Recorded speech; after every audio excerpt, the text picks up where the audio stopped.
ദൈവത്തിൻ്റെ അതിപരിശുദ്ധമായ നാമം വാഴ്ത്തപ്പെടുമാറാകട്ടെ. ഞാനിപ്പോൾ നിങ്ങളോട് സംസാരിക്കുന്നത് ന്യൂസിലൻഡിലെ സ്റ്റുവാർട്ട് ഐലൻഡിൽ നിന്നുകൊണ്ടാണ്.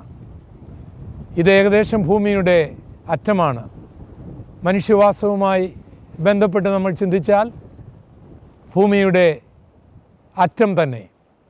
സങ്കീർത്തന പുസ്തകം 68 അധ്യായത്തിൻ്റെ 19 മുതലുള്ള വചനങ്ങളിൽ നാം ഇങ്ങനെ വായിക്കുന്നു: നമ്മുടെ രക്ഷയാകുന്ന ദൈവമായി നാൾതോറും നമ്മുടെ ഭാരങ്ങളെ ചുമക്കുന്ന കർത്താവ് വാഴ്ത്തപ്പെടുമാറാകട്ടെ.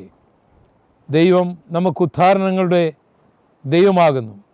മരണത്തിൽ നിന്നുള്ള നീക്കുപോക്കുകൾ കർത്താവായ യഹോവയ്ക്ക് ഉള്ളത് തന്നെ. മനുഷ്യൻ എന്ന നിലയിൽ ഭാരങ്ങളും ദുഃഖങ്ങളും വേദനകളും എനിക്ക് നിങ്ങൾക്കുമുണ്ടാകും. അതൊന്ന് ഷെയർ ചെയ്യുവാൻ കഴിയാതിരിക്കുമ്പോൾ, അതൊന്ന് കേൾക്കുവാൻ ആളില്ലാതെ വരുമ്പോൾ, നമ്മളെ സഹായിക്കുവാൻ ആരുമില്ലാതെ വരുമ്പോൾ നാം നിരാശരാകും, ദുഃഖിതരാകും, ചിലപ്പോൾ ആത്മഹത്യക്ക് തന്നെ തയ്യാറാകും. അങ്ങനെ വിവിധമായ ഭാരങ്ങൾ, സാമ്പത്തിക ഭാരങ്ങൾ, ദാമ്പത്തിക പ്രശ്നങ്ങൾ, വ്യത്യസ്തമായ രീതിയിലുള്ള എതിർപ്പുകൾ, ദുഃഖങ്ങളിൽ, വേദനകളിൽ ആരും എന്നെ സഹായിക്കാനില്ല എന്ന് നിങ്ങൾക്ക് തോന്നുന്നെങ്കിൽ ഈ വചനം ശ്രദ്ധിക്കുക. ദൈവം രക്ഷകനാണ്, നാൾതോറും ഭാരങ്ങളെ ചുമക്കുന്നവനാണ്, വാഴ്ത്തപ്പെട്ടവനായ കർത്താവാണ്. നിങ്ങളുടെ ഭാരം എൻ്റെ മേൽ വെച്ചുകൊള്ളുവീൻ, ഞാനതിനെ ചുമന്നുകൊള്ളാം എന്ന് കർത്താവ് വളരെ വ്യക്തമായി കൃത്യമായി പറഞ്ഞിട്ടുണ്ട്. ഈ കർത്താവ് മറ്റാരുമല്ല.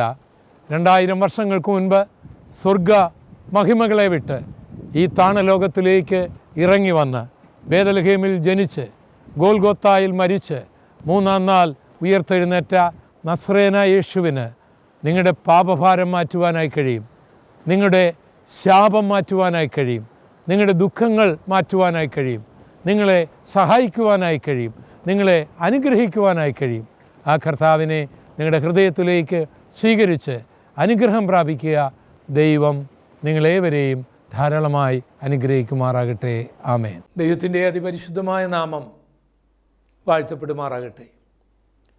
1974 ഓഗസ്റ്റ് മാസത്തിലാണ് ഞാൻ ആദ്യമായിട്ട് യേശുവിനെ ഒരു പരസ്യയോഗത്തിൽ എൻ്റെ സ്വന്തം ദേശത്ത് പ്രസംഗിക്കുവാൻ ഭാഗ്യം ലഭിച്ചത്. 50 വർഷം പിന്നിടുകയാണ്. തിരിഞ്ഞു നോക്കുമ്പോൾ ഉയർച്ചയുടെയും താഴ്ചയുടെയും അംഗീകാരത്തിൻ്റെയും അവഗണനയുടെയും അഭിമാനത്തിൻ്റെയും അപമാനത്തിൻ്റെയും ഒക്കെയുള്ള അനുഭവങ്ങളിലൂടെ കടന്നുപോയി. അനേകരുടെ പ്രാർത്ഥനയും അനേകരുടെ കൈത്താങ്ങലുകളും ആവോളം എനിക്ക് ലഭിച്ചു. അവർക്കൊക്കെ എൻ്റെ ഹൃദയാംഗമായ നന്ദി. ദൈവം അനുഗ്രഹിക്കട്ടെ. സുവിശേഷ നിമിത്തം ആശ്ലേഷിച്ചവരും അടിച്ചവരുമുണ്ട്. സുവിശേഷ നിമിത്തം ബഹുമാനിച്ചവരും കാർക്കിച്ച് തുപ്പിയവരുമുണ്ട്.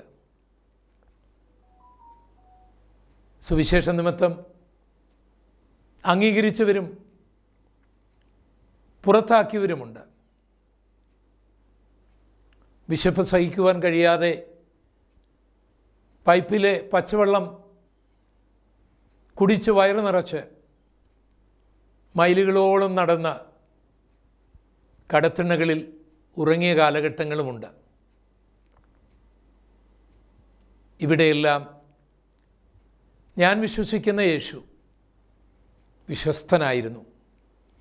ആ കർത്താവ് തൻ്റെ കരത്തിൽ എന്നെ പിടിച്ചതുകൊണ്ട് മാത്രമാണ് എനിക്കിന്നുവരെ ഈ സുവിശേഷ പോർക്കളത്തിൽ നിൽക്കുവാൻ ഇടയായത്.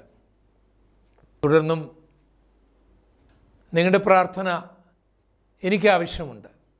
എൻ്റെ ജീവചരിത്രത്തെ ആധാരമാക്കി 3 പുസ്തകങ്ങൾ രചിക്കപ്പെട്ടിട്ടുണ്ട്. അതിലൊരു പുസ്തകമാണ് അപമാനങ്ങളിൽ മറഞ്ഞിരുന്ന അനുഗ്രഹങ്ങൾ എന്ന ഈ പുസ്തകം.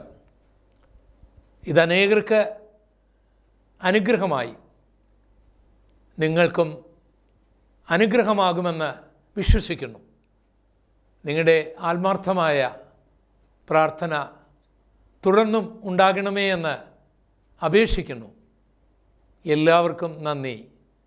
കർത്താവിന് മഹത്വം.